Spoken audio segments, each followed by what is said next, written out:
Welcome back. In this video, I'm going to talk to you about the number one wealth killer. This is the one thing that's killing your chances to ever be financially free. Did you know that only 8.8% of all American households are net worth millionaires? Only 8.8%. That means the 91.2% are not net worth millionaires and are likely never going to become one. Why? Because of this one thing, your car payment. Yes, your car is keeping you from ever having a chance of becoming a millionaire. My husband and I will be driving around, and he's a big truck guy, and I'm amazed here in Utah and in Texas looking around that truck and that truck and that truck, and I'm like, honey, how much does that kind of truck cost? And he said, that's easy, a six-figure truck. And I'm like, oh my gosh, like that's lunacy, really? Like how many people can afford those big ass trucks? Those trucks are a sign of freedom. It's the American way. Yet that truck, the sign of freedom, is keeping you from financial freedom. So let's break that down and see why that's the case. First of all, I did a little research for this video, and I found out that the average car costs, any guesses? The average car cost $47,000. $47,000. All right, average car. But the problem is we don't go buy cars. We go buy car payments. And that nice car salesman says, hey, you can afford the $47,000 car.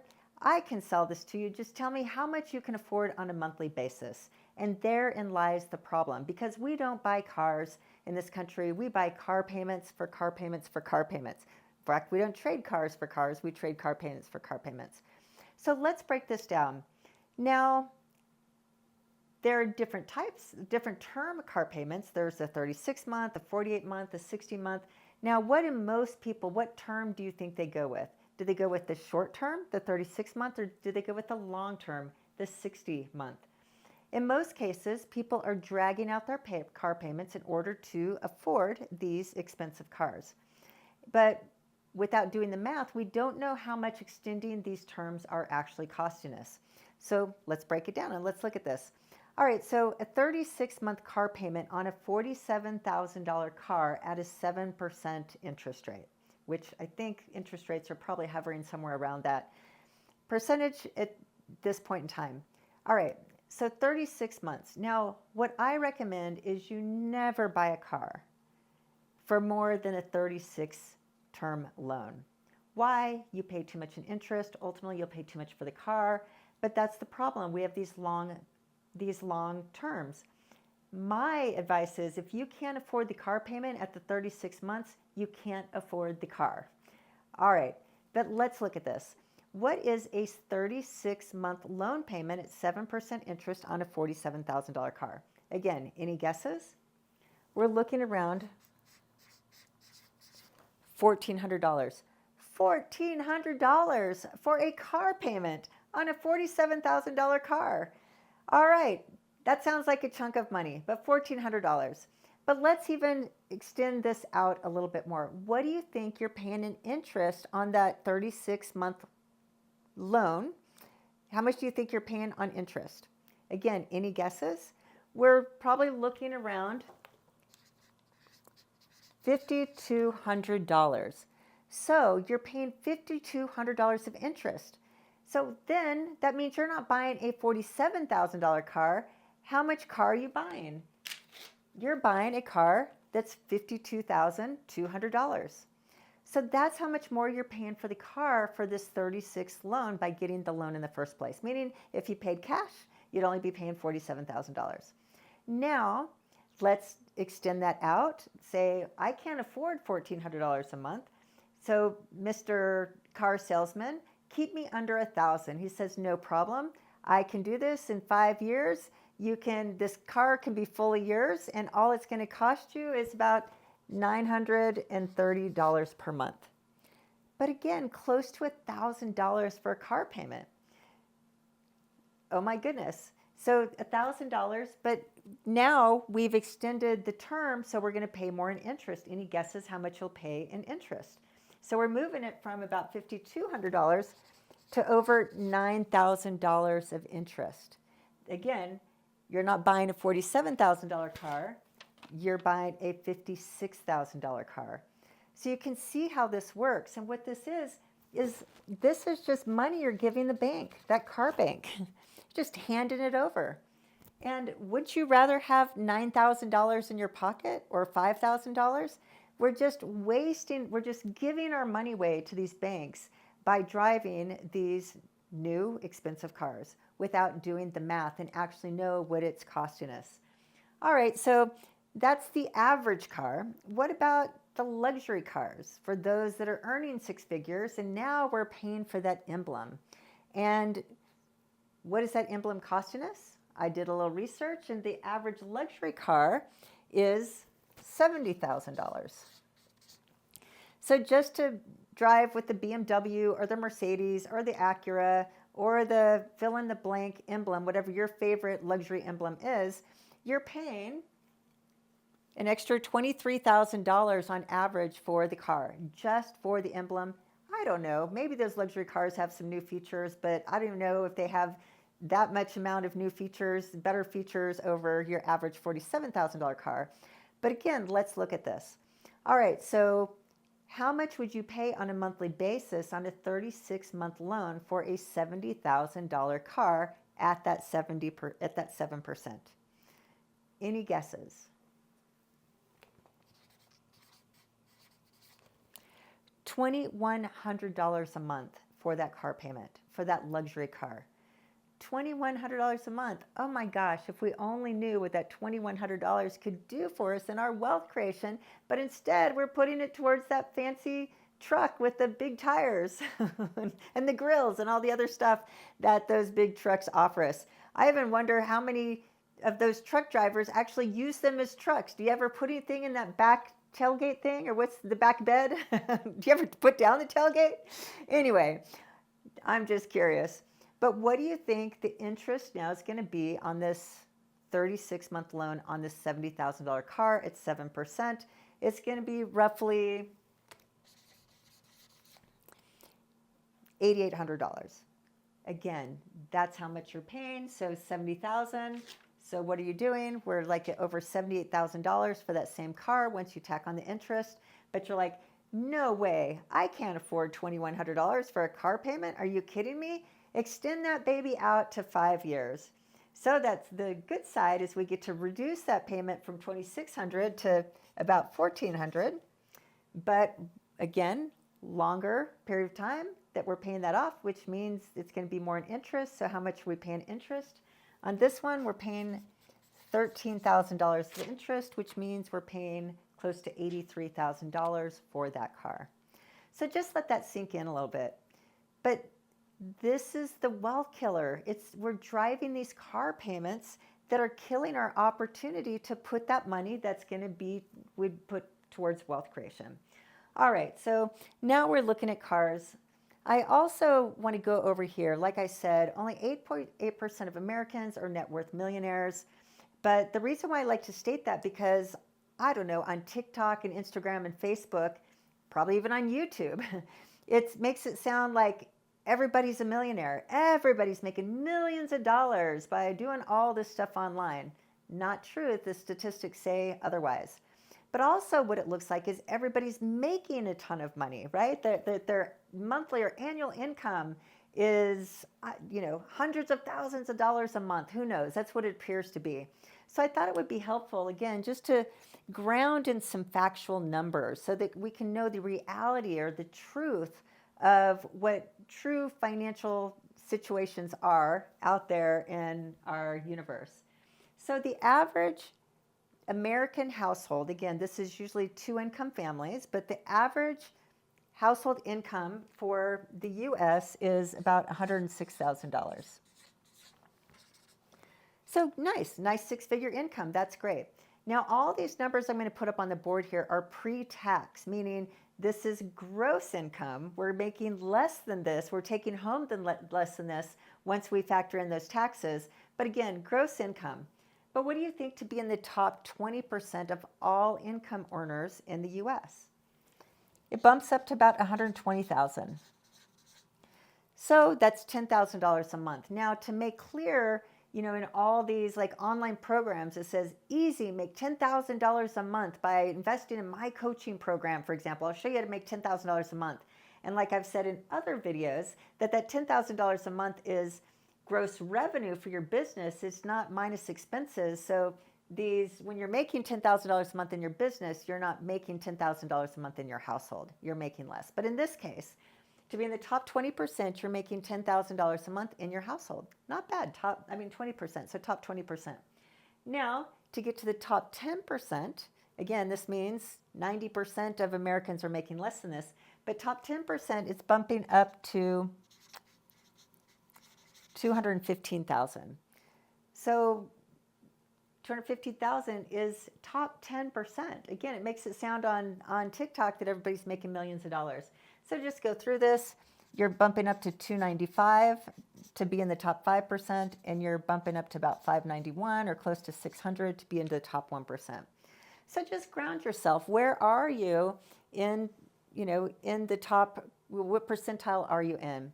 And I just think it's really important to know that despite what it looks like the internet, the truth is very few people are making more than $250,000, and most people are making, over 80% are making less than $120,000 a year household income, pre-tax.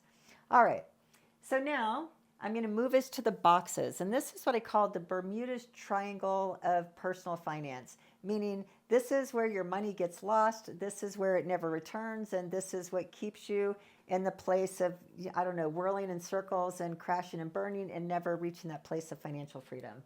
And of all the money stuff out there, I don't know if I've seen it broken down like this, and I thought this would be helpful so that you can understand why it's important to not be putting our money towards this number one wealth killer over here. All right, so there's these 4 categories of money, basically, and the first one is income. So pretty easy to understand. So I'm going to use, in this example, $8,000 a month. That's about $96,000 a year, which let's say it's the average household income minus some taxes, but $8,000 a month. Decent income. All right, so now what we have is we have expenses. So each month we make money and then we spend money on our bills. And we're pretty familiar with that. We make money, we pay bills, money in, money out, money in, money out, and that's usually as much thought as we give to it. But there are these 2 other money categories that are really crucial that you understand and pay attention in your money and wealth building journey. And the other box is called assets, and this one is called liabilities. So it's really important that you understand your assets and your liabilities, as well as monitoring your income and making sure you have enough money to pay your bills. Now, what happens is that every time we get another liability, our cost of living goes up. So what happens is something called Parkinson's Law. We went from $5,000 a month to $8,000 a month in income, and then we get more liabilities, meaning we get a bigger mortgage payment, or we get a bigger car payment, or we put more money on the credit card to buy all the furniture for the new house, whatever the case is. So what happens as our income goes up, our liabilities go up. And then when our income goes up more, our liabilities go up more. And that goes on forever, which means when our income goes up, we get a bigger mortgage, which is a bigger liability. We get a bigger car payment, which is liability. We get more on our credit card, which is more liability, which means our expenses go up. And that goes on forever. And so we get locked into what I call this Bermuda's Triangle. So let's just say in the US, the average mortgage is around $450,000. So $450,000 mortgage, that's a liability on your personal balance sheet. Over here, we said kind of the average car is $47,000, but let's just round that up to $50,000. Means we have a $50,000 loan on our car. That's a liability. And if you click the link up here, in my last video, I shared with you my accelerated debt elimination program that teaches you how to get out of debt, how to get out of debt fast, and how to save thousands of dollars in interest. But it's basically how you just totally eliminate all of your debt rapid fast. In that video, I talk about that the average credit card debt in the US is $17,500. So we'll round up here and we'll just say that your credit card debt is $18,000. So this means these are your liabilities on your balance sheet. Your mortgage is a liability, your car loan's a liability, and your credit cards are a liability. Now, also in the US, for those that have student loans, the average student loan payment or student loan is $40K. So these are liabilities, and let's assume you have zero in assets. What this means is we're in the red. And then in another video, I talk about the money spectrum, and on the money spectrum, you can look at are you in the red or in your black, and how you want to move from the red to the black in the money spectrum video. But in this case, so what we're doing is that if we don't have a student loan in this case, we have $518,000 worth of liabilities. That means we're in the red of $518,000, assuming we have no assets. And if we add on the student loans, then we have the 518 plus the 40, which is 558 of debt liabilities. So that we want to keep track of. Now, what does that do over here? This mortgage of $450, that's about $3,300 in mortgage payment. That's your principal, your interest, your taxes, and your insurance. And if you buy a house, get a mortgage for $450,000, around 7%, this is more or less what it's going to cost you today. Now that car payment we've already looked at, let's just say we have a car payment of $1,400. We're either up here at this 36-month loan, or we're down here at this 60-month loan, or maybe we have a couple car payments, but we're just going to use this $1,400 a month car payment on this $50,000 to $70,000 car loan. Now, on the credit card payment, again, on my accelerated debt elimination, the credit card payment for about $18,000 of debt, the minimum payment is going to be about $850 a month. So if we look at these and we add these up, what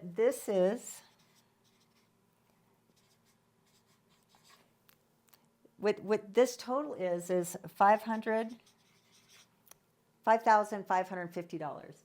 And if we do have a student loan, that's going to be about a $450 minimum payment, and that's going to take our monthly spend to $6,000. So let me repeat that. So for our $450,000 loan, it's about a $3,300 a month payment. For a $50,000 car, it's going to be a $1,400 payment. For an $18,000 credit card, it's going to be an $850 a month payment. The total of those three is going to be $5,550 per month. But if we have this average student loan, that's this extra $40,000 in debt, that's going to be an extra $450 minimum payment for a total of $6,000 per month. So now if we look at this $5,550 or this $6,000, that is how much money we're spending to service these liabilities. Now we're making $8,000. So if $8,000 minus just these liabilities, then all we have in this case is like $2,450 left over to pay all the rest of the bills. And if we have the credit card debt here, then we have only $2,000 left, because you take the $8,000 minus the $6,000 means we have $2,000 left over to pay all the other bills. Or in this case, the $8,000 minus $5,550 is the $2,450 to pay the rest of the bills. And this is why we're tight. So this is what happens. Like I said, income goes up, liabilities go up, expenses go up. And this goes on forever. So what's the missing box? The lonely box, the island, is saying, hey, what about me? What about me? And this is why we have so few millionaires. We have to grow assets. So what we want to do is we want to get out of this trap, and we want to move it from this goes up, this goes up, this goes up. And over time, we want our income go up, we want our liabilities to go down, and we want kind of our expenses to go down relative to our income. So different arrows, different directions. And what do we do with the difference? So in this case, let's say that $1,400 car payment, you got the 36-month loan instead of the 60, you've paid it off in 3 years, and this is what you do. Cars are so well built today. They'll last 10, 15, maybe even 20 years. Get the car, get a nice car, take care of it, maintain it well, and then drive it forever. And then this $1,400 a month that all your neighbors are paying towards those perpetual car payments that they're going to get a car payment for the next 20, 30, and 40 years, as long as they're working, they have a car payment, at least one car payment.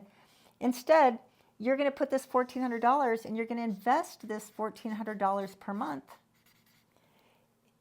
into some form of assets. I don't care. Just put it in an index fund. Put it in the stock market. Do something with it. But that $1,400 a month. And what if we got rid of that credit card? What if we did Christina's accelerated debt payoff? We got out of that $850 credit card debt.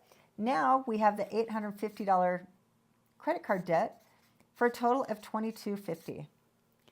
So we already know we can afford this $2,250 because we don't have a car payment anymore and we paid off our credit cards. So we have this $2,250 that was going towards the banks, the like I said, the car debt and the car interest and the credit cards. So now, what is this $2,250 going to be worth? Put it into ChatGPT and say, hey, ChatGPT, if I invested $2,250 a month for, let's say, 20 years, how much would I be worth at the end of 20 years? At the end of 20 years, you'd be worth $1.7-ish million. Now, what if you did it for 40 years? Just saying, just curiosity that you had the ability that you're making this $8,000 a month and you're putting $2,250 away for 40 years during the whole time that you're working, during your 40-year working career. And this is where it's staggering. If you invested this $2,250 in the market for 40 years and didn't miss a payment, you're going to be worth, let's say, roughly $14 million. That's crazy. Instead, we're not building a net worth. Let's say it's half of $14 million. We're not doing that. Instead, we're driving those big fancy trucks and fancy emblem cars, and we're holding this credit card debt without any idea of what it's costing us.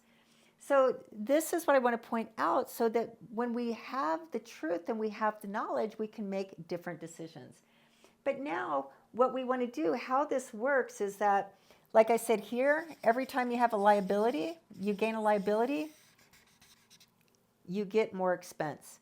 We want to get out of that trap, and instead we want to get rid of these liabilities. We want to move it to this box to buy assets so that it grows to these amounts. And then what happens is these assets then turn into income.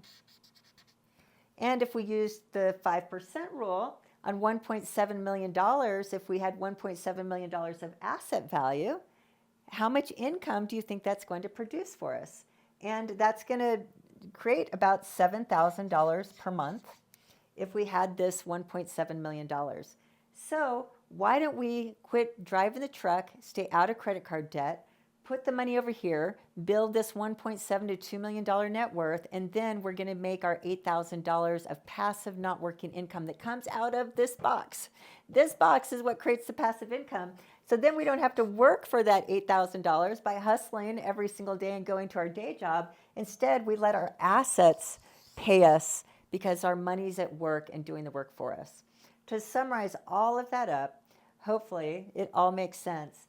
But we want to get out of this Bermuda Triangle and get out of this. Perhaps let's give up this number one wealth killer and instead put the money, that $1,400 monthly car payment and that $850 credit card payment, let's get rid of those payments and let's pay ourselves instead. Let's pay the Christina Bank, the Brad Bank, the Joe Bank, the Sally Bank. Pay us so that we can start filling this box to have the passive income and live a wealthy, wealthy life. All right, I have a little gift for you that, since you made it to the end of this video, this is my Millionaire Formula Workbook. It's going to help you determine a lot of these numbers that I just put on the board here. And I put a link in the description box. Just click the link and you can get this book that will help you fill in all these blanks and just start to get on the right page and start building this really profitable relationship with your money. That's all I've got for today. Thanks for hanging in. I'll see you next time.